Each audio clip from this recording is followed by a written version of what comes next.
Students, my self Saloni Jain and इस video के अंदर मैं आपको ये बताने वाली हूँ कि कैसे आप लास्ट के जो ये 15 डेज बच रहे हैं इसके अंदर आप इकोनॉमिक्स के अंदर जो आपका 17 मार्च को इकोनॉमिक्स का बोर्ड एग्जाम है उसके अंदर 95 प्लस मार्क्स कैसे स्कोर करेंगे। देखो, हमारे पास में दो बुक्स है, एक है हमारे पास में इंडियन इकोनॉमी और दूसरा है मैक्रो इकोनॉमिक्स की। तो मैं ये बोलूंगी कि सबसे पहली चीज तो अब कोई भी चैप्टर रीड नहीं करना है। चैप्टर रीड करने का अब टाइम नहीं रहा है। चैप्टर रीडिंग नहीं करनी है, स्मार्ट स्टडी करनी है। एंड स्मार्ट स्टडी आप कैसे करोगे? जैसे अगर मान लो अब एक बार तो पहले कभी आपका चैप्टर रीड किया हुआ है तो अभी आपको क्या करना है, ज्यादा से ज्यादा क्वेश्चन सॉल्व करने हैं हर चैप्टर के एंड में। जैसे सीबीएसई के पास्ट 2 ईयर्स की क्वेश्चंस गिवन है, एनसीईआरटी क्वेश्चंस गिवन है, बुक के एंड में आपको प्रैक्टिकल क्वेश्चंस गिवन है, सैंपल पेपर्स है। तो ज्यादा से ज्यादा क्या करना है, क्वेश्चंस की प्रैक्टिस करनी है। ज्यादा से ज्यादा असर्शन रीजनिंग वाला, स्टेटमेंट्स वाले जो क्वेश्चंस है, एमसीक्यूज जो है, इन सब की आपको प्रैक्टिस ज्यादा से ज्यादा करनी है। ठीक है, अब सबसे पहले जैसे इंडियन इकोनॉमी है तो अगर हम आज से देखें तो आप क्या कर सकते हैं, इंडियन इकोनॉमी का जो फर्स्ट 4 चैप्टर्स जो है वो एक तरीके से ना एक स्टोरी लाइन की तरह चलता है। ठीक है, जैसे मतलब इंडिपेंडेंस के टाइम पे क्या हुआ, फिर हमने क्या प्लानिंग करी, उसके बाद में क्या रिफॉर्म्स आए, एंड लास्ट में जो हमारा ये न्यू इकोनॉमिक पॉलिसी आया। तो एक तरीके से स्टोरी लाइन है। तो आप क्या करो, अब इनकी चैप्टर रीडिंग तो पॉसिबल नहीं है। पॉसिबल बस इतना है कि आप YouTube की हेल्प लीजिए एंड YouTube के अंदर इन चारों चैप्टर्स का एक कंबाइंड रिवीजन वीडियो मैंने अपलोड कर रखा है। आप उसको देखिए, एक बार नहीं 2 बार देख सकते हैं आप उसको आराम से। तो उससे क्या होगा, सारे पॉइंट्स, होता क्या है, हम अगर कोई चीज सुनते हैं ना, सुन के अगर हम उसको सुनेंगे ना तो हमें लर्न जल्दी होगा कंपेयर टू अगर आप उसको रीड करेंगे। अगर आप उसको बार बार भी रीड करेंगे तो भी उतना अच्छा इफेक्टिव रिजल्ट देखने को नहीं मिलेगा जितना आप उसको बार बार सुनोगे। ठीक है, तो मैं आपको बस यही गाइड कर सकती हूँ कि आप YouTube पे जो वीडियोस मैंने अपलोड कर रखे हैं, मेरे अगर आपको वीडियोस पसंद आते हैं तो आप मेरे वीडियोस देख सकते हैं। नहीं तो और भी बहुत सारे टीचर्स की वीडियोस अपलोडेड है, आप किसी भी टीचर के वीडियोस को देख के आप हेल्प ले सकते हैं। तो इसके अंदर क्या करना है, आपको वीडियोस देखें एंड वीडियोस देखने के बाद में जैसे मान लो 1 घंटे के अंदर आपने 1 से 2 बार वीडियोस देख लिए, अब इसके बाद में इसके क्वेश्चन आंसर सॉल्व करो। तो अगर आप दिन में 3 घंटे भी अगर आप अभी इकोनॉमिक्स को देते हैं, क्योंकि हो सकता है साथ में आप बीएसटी पढ़ रहे हो, साथ में आप अकाउंट्स भी पढ़ रहे हो, तो अगर आप अभी 3 से 4 घंटे भी इकोनॉमिक्स को देंगे तो भी आराम से आपका इकोनॉमिक्स का सिलेबस हो सकता है। तो सबसे पहले दिन आपको ये जो फर्स्ट 4 चैप्टर्स है आप ये कर सकते हैं। इसके बाद में कंटिन्यूटी में आपको करना चाहिए डेवलपमेंट एक्सपीरियंस, क्योंकि इंडिया वाला एक्सपीरियंस तो हम यहाँ पे रीड ही कर रहे थे, साथ में हमें सिर्फ चाइना और पाकिस्तान का एक्सपीरियंस भी रीड करना है। एंड चाइना के अंदर ही थोड़ा सा पोर्शन है, जैसे प्री 1978 पीरियड, पोस्ट 1978 पीरियड, इसके अंदर कुछ है चाइना के अंदर। पाकिस्तान का तो बहुत छोटा सा मैटर है। अब ठीक है, होता क्या है, इससे जो क्वेश्चंस आते हैं वो आते हैं एनालिसिस बेस्ड। तो एनालिसिस बेस्ड में करना क्या है, अगर कोई टेबल आती है जिसका एनालिसिस आपको देना है तो कंपेयर्ड अगर हम देखें तो कंपेयर्ड एनालिसिस में हमारे पास में ये पता है कि चाइना जो है वो हर चीज में इंडिया से और पाकिस्तान से दोनों से ही आगे है। ठीक है, ह्यूमन डेवलपमेंट इंडेक्स जो हमारे पास में है एसडीआई, उसके अंदर हमने देखा था कि चाइना जो है वो हर चीज में बेटर है। एंड अगर क्वेश्चन में सिर्फ इंडिया और पाकिस्तान का आता है तो पाकिस्तान से हर चीज में इंडिया बेटर है। सिर्फ एक चीज है, वो है अर्बनाइजेशन। अर्बनाइजेशन के अंदर जो है पाकिस्तान इंडिया से थोड़ा आगे है। ठीक है, बाकी सब चीजों में इंडिया ही पाकिस्तान से आगे चल रहा है। तो ये सारे क्वेश्चंस वगैरह, ये सारा जो एनालिसिस वाला पार्ट है ये इसमें से आता है। तो सेकंड डे आप इसको रिवाइज कर सकते हो। ये आपको करना है डे 1 पे रिवाइज, इसको आपको करना है डे 2 पे रिवाइज। ठीक है, अब डे 3 और डे 4 में आपको क्या करना है, ये जो चैप्टर्स है, चारों चैप्टर्स, ये 4 चैप्टर्स 20 मार्क्स के आने वाले हैं। ठीक है, एंड इसमें सबसे ज्यादा जो क्वेश्चंस मुझे देखने को मिल रहे हैं वो इन्वायरमेंट एंड सस्टेनेबल डेवलपमेंट से देखने को मिल रहे हैं। एंड इसके जो क्वेश्चंस आते हैं ना, इसमें जैसे global warming, ozone layer depletion, and ये जो पॉल्यूशन कंट्रोल बोर्ड्स वगैरह है, या फिर सस्टेनेबल डेवलपमेंट के अंदर आप किस तरह की स्ट्रेटेजीज रख सकते हैं, एनवायरमेंटल क्राइसिस हो गया, ये सारे क्वेश्चंस पूछे जा रहे हैं। अगर हम एम्प्लॉयमेंट चैप्टर की बात करें तो इससे क्वेश्चन आता है formal sector, informal sector, casualisation, informalisation, इन सब में से इसका क्वेश्चन निकल के आता है। रूरल डेवलपमेंट जो है, रूरल डेवलपमेंट में तो हमारे पास में 4 ही चीजें थी। 2 हमारे पास में थे लिंगरिंग चैलेंजेस जिनको हम एक्सिस्टिंग चैलेंजेस बोलते हैं, 2 हमारे पास में थे एमर्जिंग चैलेंजेस। एक्सिस्टिंग चैलेंजेस में हमारे पास में था रूरल क्रेडिट और रूरल मार्केटिंग, एंड वहां दूसरी तरफ हमारे पास में था diversification of agriculture, and last हमारे पास में था ऑर्गेनिक फार्मिंग। तो ये बहुत इजी है, सबसे इजी चैप्टर रूरल डेवलपमेंट ही है हमारे पास में, एंड बहुत इजीली आप स्कोर भी कर सकते हैं इसके अंदर। एंड लास्ट बचता है ह्यूमन कैपिटल फॉर्मेशन, बहुत छोटा सा चैप्टर है। तो ये चारों चैप्टर्स ही आप 2 दिन के अंदर कवर कर सकते हैं। इनका एक बार रिविजन वीडियोस देखा एंड साथ के साथ क्या किए, क्वेश्चन सॉल्व किए, एंड इंडियन इकोनॉमी आपका 4 दिन के अंदर बहुत इजीली कवर हो जाएगा। ठीक है, अब हम बात करते हैं मैक्रो इकोनॉमिक्स की। तो मैक्रो इकोनॉमिक्स के अंदर सबसे पहले आपको शुरू करना चाहिए मनी एंड बैंकिंग से। 6 नंबर का ये चैप्टर आता है एंड इसके अंदर सबसे इजी कॉन्सेप्ट है, मतलब बहुत इजीली आप इसको पढ़ सकते हो। मनी के अंदर आपके पास में ज्यादा कुछ पॉइंट्स इसके अंदर नहीं है, बस टाइप्स ऑफ मनी है, फिएट मनी, फिड्यूशियरी मनी, उन सब की बात हो रही है। एंड बैंकिंग के अंदर आपके पास में फंक्शंस है, सेंट्रल बैंक के क्या क्या फंक्शंस रहे हुए, and qualitative and quantitative measures है, ठीक है। तो बहुत इजी है। इसके बाद में आपको पढ़ना चाहिए गवर्नमेंट बजट। हो सकता है अगर आप करना चाहो तो ये दोनों एक ही दिन में कवर हो सकते हैं, लेकिन अगर साथ में आप क्वेश्चंस भी कर रहे हो, असर्शन रीजनिंग और सब सॉल्व करते चल रहे हो, तो ये आपको करना चाहिए डे 5 को money and banking, and day 6 को आपको करना चाहिए गवर्नमेंट बजट, ठीक है। इसके बाद में आपको करना चाहिए BOP and foreign exchange day 7 को, जिसके अंदर बीओपी बहुत छोटा सा पोर्शन है, एंड फॉरेन एक्सचेंज के अंदर कुछ नहीं है। अगर हम यहाँ पे बात करते हैं, हम यहाँ पे लिखते हैं एक्सचेंज रेट, यहाँ पे हम demand and supply of US dollar बनाते हैं, ठीक है। ये हमारा डिमांड कब हो गया, ये हमारा सप्लाई कब हो गया।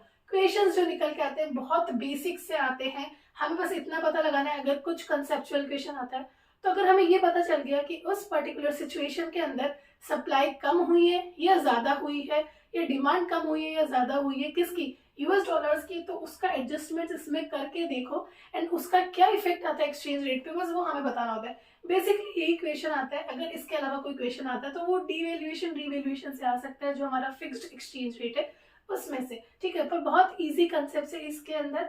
इसके बाद में आपको करना चाहिए ये जो चैप्टर है determination of income and employment. इसमें 3 चैप्टर्स है, बहुत ज्यादा इजी एंड बहुत स्कोरिंग है। इससे सीधा प्रैक्टिकल क्वेश्चन ज्यादातर आते हैं, एपीसी एमपीसी इन सब के क्वेश्चंस आते हैं, एंड बहुत ही इजी चैप्टर्स है। ये आप एक दिन में पूरा कवर कर सकते हैं। डे 8 को आपको इसको कवर करना चाहिए, विद न्यूमेरिकल्स आप कर सकते हैं, ठीक है। लास्ट आपको करना चाहिए नेशनल इनकम। ऑल्दो सबको ऐसा लगता है कि नेशनल इनकम में बहुत ज्यादा फॉर्मूलाज है, ऐसा कुछ भी नहीं है, बहुत इजी है।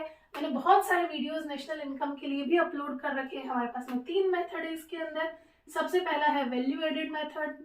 वैल्यू एडेड मेथड के अंदर हमारे पास में निकल के आता है GDP-MP। इसका फॉर्मूला क्या होता है, sales plus change in stock minus intermediate consumption. बस ये एक फॉर्मूला है।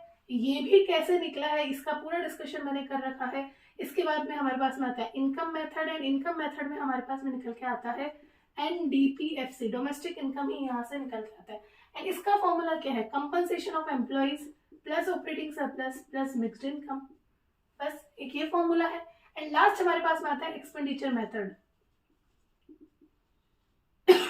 एक्सपेंडिचर मेथड के अंदर भी हमारे पास में GDP-MP निकल के आता है। एंड एक्सपेंडिचर कौन करेगा, जो चारों सेक्टर्स है, हाउस होल्ड, प्रोड्यूसर्स, गवर्नमेंट और जो रेस्ट ऑफ द वर्ल्ड है। तो इसके अंदर क्या आ जाएगा, private final consumption expenditure plus government final consumption expenditure plus gross investments, जो कि कौन करता है, प्रोड्यूसर्स, एंड लास्ट के अंदर नेट एक्सपोर्ट्स। बस ये 3 फॉर्मूलाज हैं। इन 3 फॉर्मूलाज को आपको एडजस्ट करना होता है नेशनल इनकम तक। नेशनल इनकम हम किसको बोलते हैं, NNPFC को हम बोलते हैं। इसका एक एडजस्टमेंट है, बहुत सिंपल सा एडजस्टमेंट है। GDP-MP से आपको जाना होता है NNPFC तक, बहुत बेसिक है। ग्रोथ से नेट पे जाने के लिए माइनस डेप्रिसिएशन, डोमेस्टिक से नेशनल पे जाने के लिए प्लस NFIE, एंड लास्ट के अंदर मार्केट प्राइस से फैक्टर कॉस्ट में जाने के लिए minus net indirect taxes. That's it. बहुत इजीली आप इसके क्वेश्चंस कर सकते हो। मैंने हर एक मेथड पे अलग अलग वीडियोस बना रखी है, जिनका लिंक आपको डिस्क्रिप्शन में मिल जाएगा। साथ के साथ इनके अंदर क्वेश्चंस भी सॉल्व है। अगर आप उन क्वेश्चंस की प्रैक्टिस भी कर लोगे तो आप आराम से ये सारे मेथड के क्वेश्चन इजीली सॉल्व कर पाओगे। तो इस तरीके से आप मैक्रो इकोनॉमिक्स और इंडियन इकोनॉमी दोनों मिला के आप 10 दिन के अंदर अंदर कवर कर सकते हैं अभी भी। और आपके पास में अभी 14 डेज रिमेनिंग है, ठीक है। एंड 10 डेज के अंदर अंदर आप क्या कर सकते हो, बुक के अंदर जितने भी सारे जो क्वेश्चंस है, जो बुक के पीछे, जैसे मैक्रो इकोनॉमिक्स है, तो मैक्रो इकोनॉमिक्स की इस बुक के अंदर क्लास के अंदर काफी सारे क्वेश्चंस यहाँ पे गिवन है, ठीक है। तो ये जो क्वेश्चंस है इनकी आपको प्रैक्टिस करनी चाहिए। एंड इसके बाद में जो रिमेनिंग डेज आपके पास में बचते हैं, उन रिमेनिंग डेज में आपको करनी चाहिए सैंपल पेपर्स को सॉल्व। सैंपल पेपर्स को सॉल्व करो। मैं ये नहीं कहूंगी कि अब आप बैठ के 3-3 घंटे वाले जो सैंपल पेपर्स है वैसे करो, क्योंकि उतना टाइम तो नहीं होगा, आप भी पैनिक करने लग जाओगे। प्री बोर्ड सबके स्कूल में हुए होंगे सैंपल पेपर्स, क्योंकि मैं ये चाहती हूँ कि आप ज्यादा से ज्यादा सैंपल पेपर सॉल्व करो। अगर आप सोचो कि आप 3 घंटे वाला सैंपल पेपर करोगे तो उस केस के अंदर क्या हो जाएगा ना कि आप एक पेपर 2 पेपर ही कर पाओगे। तो 1 से 2 पेपर अगर आपके पहले से सॉल्व है, प्री बोर्ड्स वगैरह हुए हैं, तो ज्यादा से ज्यादा सैम्पल पेपर्स आपको डायरेक्टली सॉल्व कर लेने चाहिए, ऐसे लेके नहीं बैठना चाहिए क्योंकि अब उतना टाइम नहीं है। ठीक है, अब देखो ये तो हुआ सिलेबस कैसे कवर करना है वो बात, लेकिन अब स्मार्ट स्टडी कैसे करनी है वो हम डिस्कस करते हैं। सबसे पहली चीज तो solve more and more questions, जो मैं ऑलरेडी बता चुकी हूँ कि ज्यादा से ज्यादा क्वेश्चन सॉल्व करो। सेकेंड यहाँ पे है कि डू नॉट रीड चैप्टर्स, अब चैप्टर्स रीड मत करो, यूट्यूब की हेल्प लो, सीधा सीधा यूट्यूब पे वीडियोस देखो, उसको आप 2x की स्पीड पे देख सकते हैं, कैसे भी बस यूट्यूब से आपको रिवाइज करना है क्योंकि आप सुन के करोगे तो रिवाइज अच्छा होगा। ठीक है, रिवाइज फ्रॉम इंडेक्स, ये बात ऐसा है इसके अंदर, जैसे मैं अपने जो ये बुक है इंडियन इकोनॉमी की, इस बुक के अंदर आगे यहाँ पे बहुत ही डिटेल्ड इंडेक्स गिवन होता है। ये जो डिटेल्ड इंडेक्स गिवन है, मैं आपको बस ये प्रेफर करूंगी कि यहाँ पे जो भी आप चैप्टर पढ़ते हो, जैसे मान लो कि आज आपने सबसे पहले ये जो फर्स्ट डे वाला जो डे 1 है डेवलपमेंट एक्सपीरियंस वाला, ये चारों चैप्टर्स आपने पढ़े। ठीक है, तो इन चारों चैप्टर्स का आपने क्या किया है, यूट्यूब पे वीडियोस देखा है। तो अब आपको क्या करना है, फोन को साइड में रख के ये जो आपका इंडेक्स है, इस इंडेक्स को आप ओपन करोगे एंड इसके अंदर आपको जहां पे भी, जैसे ये जो डेवलपमेंट एक्सपीरियंस वाला जो है हमारे पास में यूनिट, इस यूनिट के अंदर आपको इंडेक्स के अंदर टॉपिक्स के नेम गिवन है। ठीक है, तो आपको क्या करने हैं, टॉपिक्स के नेम देखते जाने हैं एंड उसके अंदर आपने क्या पढ़ा था आपको खुद से रिवाइज करना है। ठीक है, उसको आपको याद करना है कि इसके अंदर क्या था क्या नहीं था, आपको इंडेक्स से देखना है वो चीज। ठीक है, चैप्टर के स्टार्टिंग में भी आपके पास में आता है कि इस चैप्टर में आप क्या पढ़ने वाले हो, सिर्फ वहीं से बार बार अगर आप चैप्टर को पढ़ोगे तो आपको ऐसा लगेगा कि याद है, पर एग्जाम में याद नहीं आएगा। ठीक है, तो आपको करना क्या है, सीधे सीधे टॉपिक्स नहीं देखने, इंडेक्स से आपको रिवाइज करना है। इंडेक्स में अगर कोई टॉपिक लिखा है, जैसे यहाँ लिखा हुआ है common goals of 5 year plan, तो कॉमन गोल्स क्या क्या थे, GDP growth, self reliance and self sufficient, modernisation and equitable distribution. तो ये आपने जब ये हेडिंग पढ़ी ना तो आपको याद आना चाहिए। अगर आप बार बार बुक खोल के रिवाइज करोगे तो आपको ऐसे लगेगा कि हाँ भाई मुझे आता है, पर एग्जाम में फिर वो आपको पॉइंट्स याद नहीं आएंगे। तो बुक को करो बंद और इंडेक्स से आपको करना है रिवाइज। इंडेक्स से अगर आप रिवाइज करोगे तो वो आपको याद रहेंगे, एग्जाम में भी आपको वो चीज याद रहने वाली है। ठीक है, तो ये मेन चीज है कि आपको कैसे रिवाइज करना है, इंडेक्स से आपको रिवाइज करना है। इसके बाद में है डू नॉट री रीड ओनली रिवाइज। देखो हम बोलते तो रिवाइज है एंड हम करते क्या है, बार बार रीड करते हैं, तो बार बार रीड नहीं करना है। ठीक है, रिवीजन का मतलब होता है, रिवीजन के अंदर वर्ड आता है विजन। विजन का मतलब क्या होता है, देखना। तो आपको करना क्या है, हर बार जैसे आपने फर्स्ट डे अगर ये चैप्टर्स पढ़े हैं 4 चैप्टर्स, तो नेक्स्ट डे जब आप ये डेवलपमेंट एक्सपीरियंस पढ़ने वाले हो उससे पहले 10 मिनट आपको क्या करना है, 10 मिनट के लिए इस चैप्टर के जितने भी जो पेजेस है, चारों चैप्टर्स के जो भी पेजेस है जिनके अंदर जो मेन मेन हेडिंग्स लिखी हुई है, उनको सिर्फ एक बार देख लेना है। अगर आप उसको एक बार देखोगे ना तो थर्ड डे ना आपको उसके अंदर 5 ही मिनट लगेंगे, फोर्थ डे आपको उसके अंदर और कम टाइम लगेगा एंड एक वीक के बाद में जैसे 7th डे जब आप इस तरफ मैक्रो इकोनॉमिक्स पढ़ रहे होंगे, तब अगर आप इंडियन इको की बुक उठाओगे तो आपको उन चैप्टर्स के अंदर 2 से 3 मिनट ही लगेंगे और आपके सारे पॉइंट्स आपको बार बार याद आते रहेंगे।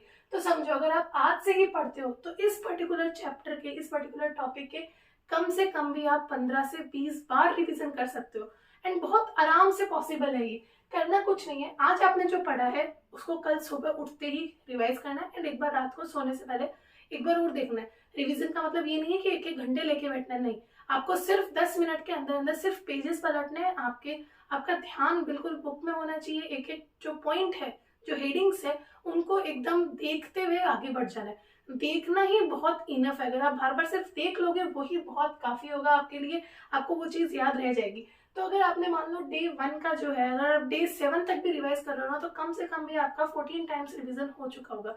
सुबह शाम जैसे अपन दवाई लेते हैं वैसे ही आपको क्या करना है, रिवीजन करना है सुबह शाम दोनों चीज का। ठीक है, दोनों बार ही क्या करना है, रिवाइज करना है। इस तरीके से आपको बार बार इन सारे चैप्टर्स का रिवीजन करना है। लास्ट के अंदर एक बुक का रिवीजन आप 10 मिनट में कर सको, इस जगह आप आराम से आ सकते हो। अब भी इतना टाइम आपके पास है तो आराम से आपको क्या करना है, सिर्फ क्या करना है, रिवाइज करना है, री रीड नहीं करना है। फिर है टेक हेल्प फ्रॉम यूट्यूब, आप यूट्यूब की हेल्प लीजिए, 1 शॉट रिवीजन लेक्चर्स है उनको देखिए, स्मार्ट स्टडी कीजिए। अब देखो क्वेश्चंस अटेम्प्ट करने की अगर बात आ रही है तो क्वेश्चंस अगर आप अटेम्प्ट करते हैं, अगर आप वहां पे पैनिक भी कर रहे हैं तो सबसे पहली चीज तो जो चार्ट्स वाले क्वेश्चन है, इंटरप्रिटेशन वाले क्वेश्चन है, एनालिसिस वाले जो क्वेश्चंस आते हैं, इन क्वेश्चंस को तो किसी हालत में नहीं छोड़ना है। ये क्वेश्चंस बहुत स्कोरिंग होते हैं। 6 नंबर का क्वेश्चन आ जाता है जिसके अंदर चार्ट दे दिया और आपको बोला कि इसको इंटरप्रेट करो, तो उसके अंदर आधे से ज्यादा आंसर तो उस चार्ट को देख के तो लिखना होता है। तो उस चार्ट की रीडिंग्स यूं की यूं दे दो, जो भी ग्राफ आया उसकी रीडिंग्स दे दो, हाफ पेज तक तो वही लिख दो, लास्ट के अंदर आपका एक कंक्लूजन या जो भी आपको रीजन देना है 1-2 पॉइंट्स के अंदर वो दे दो। तो बहुत स्कोरिंग होता है ये, ठीक है। और एनालिसिस वाले क्वेश्चन के अंदर कोई परफेक्ट आंसर नहीं होता है, आप बस उससे मिलता जुलता कर एनालिसिस लिख के आ जाओगे और उसकी रीडिंग्स दे दोगे तो भी आप आराम से फुल स्कोर उसके अंदर कर लोगे, ठीक है। और क्वेश्चंस को बहुत ध्यान से पढ़ना है। कई बार ओवर कॉन्फिडेंस के चलते क्या हो जाता है, क्वेश्चंस आप गलत रीड कर लेते हैं। अगर आप क्वेश्चंस गलत रीड कर लोगे तो फिर सिली मिस्टेक्स हो जाएगी और मार्क्स कट जाएंगे। तो इस चीज का ध्यान रखना है, ठीक है। ऐसा नहीं होना चाहिए कि आप बाद में रिग्रेट करो कि मेरे को ये आता था एंड मैंने क्वेश्चन ध्यान से नहीं पढ़ा। लास्ट है, पैनिक नहीं करना है। एंड आप अकेले तो हो नहीं, बहुत सारे बच्चे हैं जिनके बोर्ड एग्जाम्स चल रहे हैं। तो हाँ, ऐसा नहीं बोलूंगी कि बहुत लाइटली ले लो बोर्ड्स को, नहीं, बोर्ड एग्जाम्स चल रहे हैं, सीरियस होकर पढ़ाई करनी है, लेकिन एग्जाम हॉल के अंदर पैनिक मत करो। बहुत सारे बच्चे दे रहे हैं, आप अकेले नहीं हो। एंड सबने, मतलब आपने जितना पढ़ा है उतना ही बाकियों ने पढ़ा है, ऐसा ही आप मान के चलो। एंड आराम से टेंशन फ्री होके पेपर दो, बहुत अच्छे से पेपर हो जाएंगे। All the very best and I hope सबकी पढ़ाई बहुत अच्छी चल रही है।